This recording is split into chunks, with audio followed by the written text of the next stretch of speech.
What does our response to things that happen to us in life illustrate about our heart? I'm often talking to clients about the two different sorts of responses that we might have.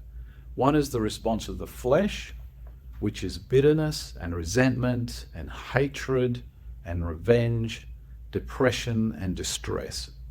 This illustrates a heart that says, I'm going to do things my way. I'm going to respond in a human way. And a human way is Satan's way rather than God's way, the way of the Spirit. So when I'm responding in an attitude of faith and trusting in God, then I might, for the same event, have the fruit of sadness, if that's appropriate. There's nothing evil about sadness. It's right for us to be sad about things that are sad. Grief. It's right for us to grieve over things that are grievous. Lament is our appropriate response. Instead of bitterness, hatred, and revenge, to complain, but to God. It's the right place to take our complaint.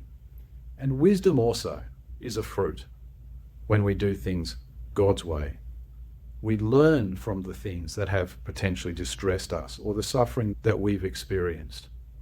In Hebrews 5:14, God says the spiritually immature are those who through constant practice have learned how to differentiate between good and evil. And the experiences that we have that contrast our response of the flesh to the response of the Spirit are things that grow our understanding of the world and our experience of evil and our experience of good and our ability to differentiate between the two. And so the outcome of trusting in God is that we have his peace. In Jeremiah 17:7, it says, those who hope in the Lord, who put their trust in him, will be like a tree planted by streams of water. We will not fear when the heat comes. Our leaves will always be green. We'll have no worries even in a year of drought, and will never fail to bear fruit. So with our client, we can talk about the consequences of what they've experienced and how that points to their heart and where their trust lies. And of course, then we can encourage them into the response that brings peace.